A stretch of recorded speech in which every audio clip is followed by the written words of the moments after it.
Madam Chair, Superintendent Dowd, board members, my 287 colleagues, and community members.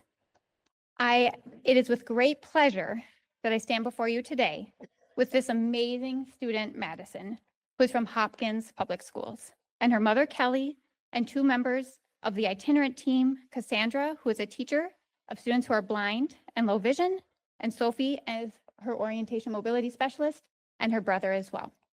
We are so thrilled that they could join us today. For a quick overview, the itinerant division serves 1,666 students who receive itinerant services in places such as the child's home, daycare centers for our youngest learners, their neighborhood schools, District 287 sites as well, across birth to 22. Your students, our students, Madison, who has joined us today, they're vibrant, they're dynamic, they're curious, and they're eager to learn. Our students are so diverse across the dimensions of ability. We support students who identify as blind or have low vision, deaf or hard of hearing, or experience deaf blindness. They may experience a physical or health condition, communicate through their home language, through American Sign Language, through English, through AAC devices, and in additional ways. They each navigate in ways that are organic to their being. For each student, we collaboratively figure out with the student, the caregiver, and the school team, what are the pathways for access? Where are our superhighways? Where are those ways that we can gain learning and gain knowledge? Whether it's through large print, braille, tactile graphics, American Sign Language, amplification, organizational systems and structures, regulation strategies, ways to integrate their learning, language scaffolding, specialized seating. What's that combination? What's that best fit combination to get us our superhighway? We also identify where are our slow back roads. Those are hard to navigate with the roadblocks of access, the detours that are long and exhausting. As a team, we identify and create conditions where students can leverage their superhighway and avoid the slow back road, because the slow back road won't get us to learning quick enough. And we support learning environments where students can feel and be comfortable using their own superhighway that's customized to them in their classrooms. Learning environments where students can be authentically themselves in the many facets of their identity and know that they belong and that they're a full member of the learning community. So as our next step, I will pass to Sophie and Madison, who will highlight some of the tools that we use for with students who have blindness or experience low vision. Then we'll pass to Kelly, Madison's mother, and then to Cassandra and Madison, who will do a quick question and answer, and then we can open it up for broader questions.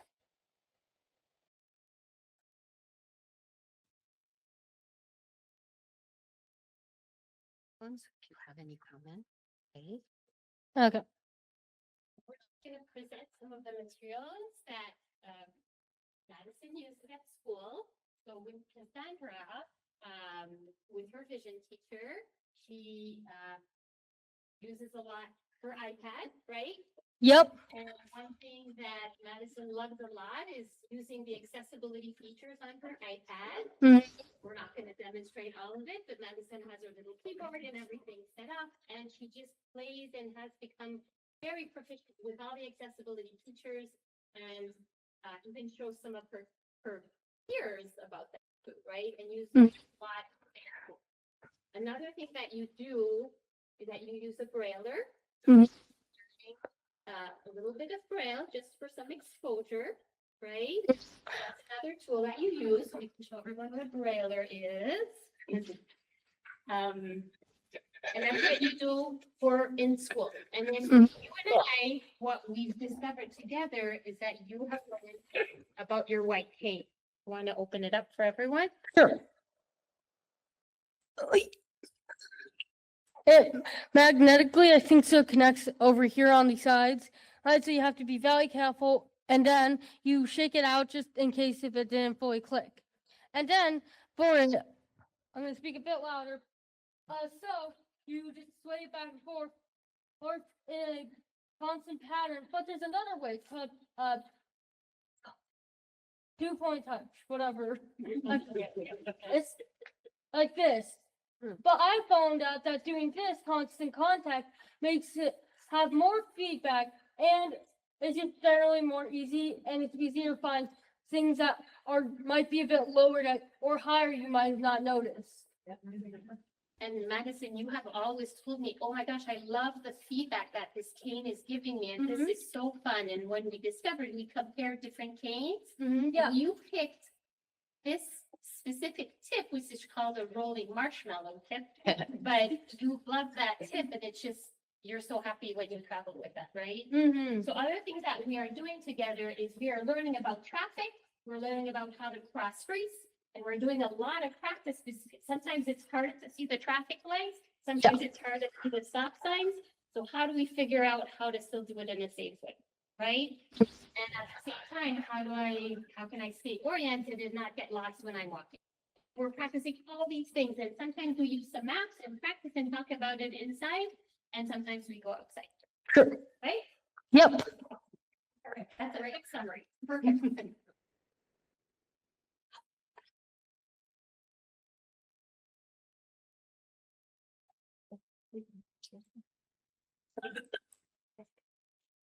Hi, I'm Kelly, Madison's mom.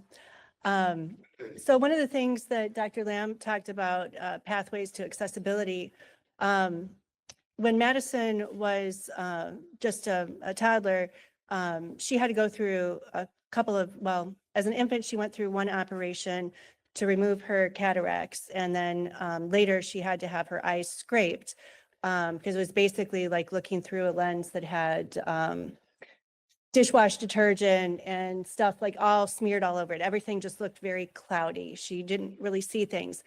And the interesting thing is, like, after you go through that, and then, you know, you talk about like corrective lenses and that sort of thing, everybody thinks, oh, well, that solves the problem. And that's just one little piece of the whole issue. And there's so many different things that people don't think about when you have a child that hasn't really been able to see at all. You know, it's just been basically a blur, and now they can actually see shapes, see colors more clearly. She had to learn how to like identify things in a normal way, things that you completely don't think about, learning to accurately register expressions. So she had to learn, almost like an autistic child, she had to learn what all the different reactions, faces, what all of those meant, because for all those years until she was 4, she really couldn't see faces. So she couldn't really read expressions. We take that for granted that we can do that. She had to learn how to do that. And it's one of those little details that doesn't sound like a big thing, but it actually is a huge thing, and something we didn't even think about in, you know, starting this journey with her to improve her vision. Over the years, I will say there's been a lot of confusion and frustration with people thinking, oh, well, she has corrective lenses, so that should, you know, solve so many problems. And, oh, we find out if you enlarge it to X size, that's going to solve the problems. That doesn't solve the problem. It took us many, many years, again, talking about pathways to accessibility, it took us many, many years of trying many different things to figure out that really her vision is so unique in that because she doesn't have a cataract lens, which is what helps us to actually focus on very specific items, she literally has to hold things like literally up to her face to really see them clearly and in detail. And when she's looking at words, like for reading, that was a big frustration. She has an incredible vocabulary. She understands the English language incredibly well. But when it comes to reading, she actually is basically looking through a telescope, can only see like a few letters at one time. So she has to scan words every time to see what they are. People unfortunately mistake the way that she reads as, oh, she's phonetically sounding everything out. She doesn't know how to read. No, she does know how to read. She actually has great, vocabulary and comprehension. That is not the problem. The problem is literally how to see the words. And so that gets really confusing for a lot of people unless they really understand, like her special ed teacher does, unless they truly understand all the pieces of this, then it gets very confusing for some people and frustrating because there's a misunderstanding about what these different tools mean and how she should be able to get around. In addition to the cane, she actually also has a walker at school.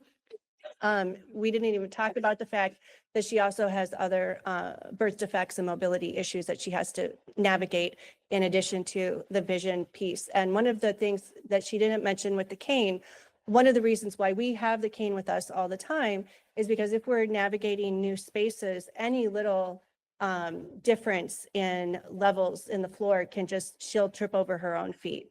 It's that sensitive. And when she's standing at the top of stairs, when she looks down at those stairs, especially if they're all like, let's say concrete, that's the worst one to navigate. If she's looking at a concrete set of stairs, she looks at it, she sees a smooth plane. She does not see individuated steps.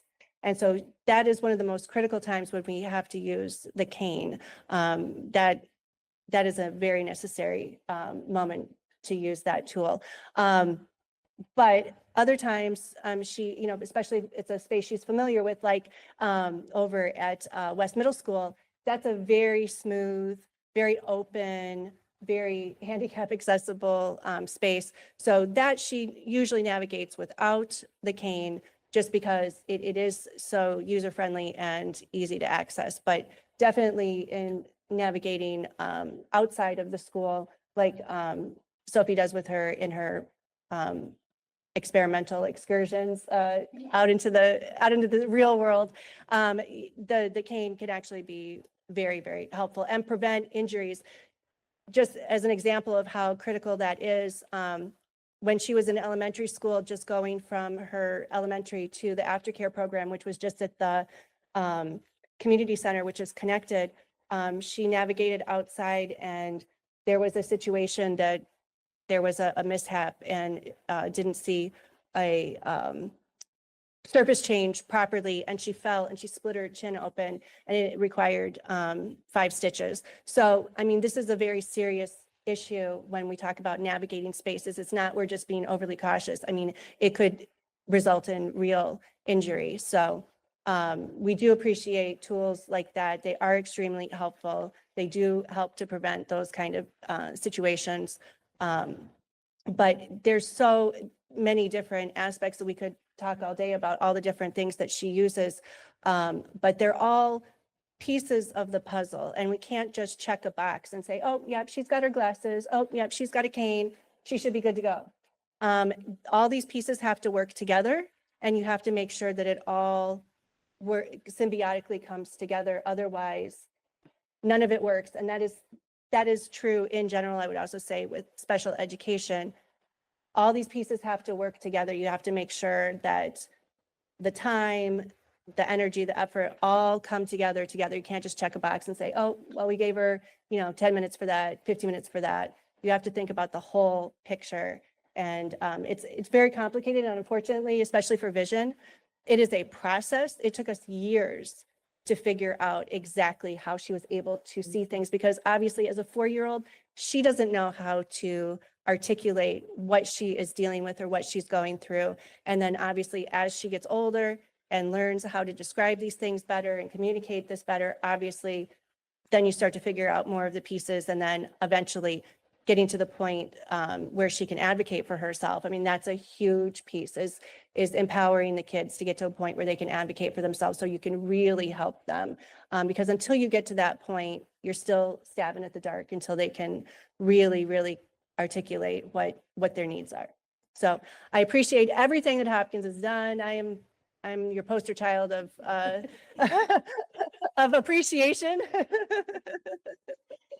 So thank you, and thanks for having Madison come in. Thank you.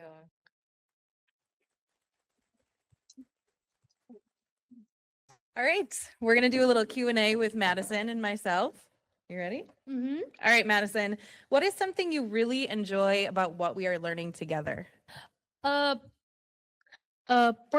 and typing. Okay. What has been something difficult in your vision or mobility lessons, but you accomplished it anyways? Probably Braille.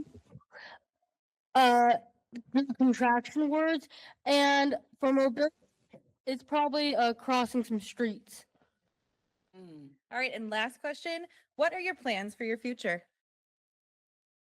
Uh, to become a a vision teacher, and also get $100 a second. I'll try one. Yeah, the finger either. Yeah, get a pay raise. I need $1 still. I like how your goals increased there. Really. How you do it. Yeah. Good humor. So again, thank you so much for hosting us. If there is any questions, feel free. I also want to give the opportunity to pass to our next colleagues as well. So just let us know what you need. Thank you so much. What a wonderful team effort. So thanks to all of you for just sharing the different pieces of your work and supporting Madison. And Madison, thank you so much for being part of that lovely little Q&A with your teacher that we just had. I think let's see if we've got one or two questions from the board. If there's something that people would like to ask to any members of the team. Go ahead, It's Michael. not so much a question, it's really just a comment. You know, when we read out the mission of 287, this is an exemplary representation of what it is. When we talk about innovative, specialized services to ensure that each member district, in this case Hopkins, can meet the unique learning needs of a student like Madison. And so I think it's just a wonderful reminder that the work that's being done every day in this organization by all those talented people, by the families, you know, that's just a really wonderful presentation and reminder that when we say our mission at the beginning of every meeting, it's not just words, it's actions. So I just wanted to call that out. Thank you. We'll do Dan and then we'll end with our Hopkins school board member. Well, I just want to say thank you so much for, coming before us and, telling your story. It takes a lot of courage, especially to come before so many people and whatnot. So just really good on you for being here, and maybe we'll see you back sometime. As a vision teacher. YouTube channel. Or $1 million with it. Not sure we're gonna be able to do that for you. Go ahead, Shannon. Maybe we'll get you that many followers on your YouTube channel. I am thrilled that you are here, and I have just one specific question of where did you come from in Hopkins? What was your school that you went to? The school I'm in right now. The one before that. One before that. I don't remember. My mom knows. Ask her. Eisenhower. Great. I was thinking maybe, because that's one that has a community center connected to it. Yeah. And then how long have you been at West? 2 years. 2 years. Nice. And did you decide to take up Braille because that's something you wanted to learn? Yeah. I love it. I've gotten some letters written in Braille and it is beautiful. So that's really cool that you're learning that. Mm-hmm. And the reason why I'm also doing Braille is in case if my vision somehow gets worse for whatever reason, I can use Braille to help me navigate as well. Nice. Very smart. smart. Fantastic. Thank you for being here tonight. Let's give Madison and team Yeah. a big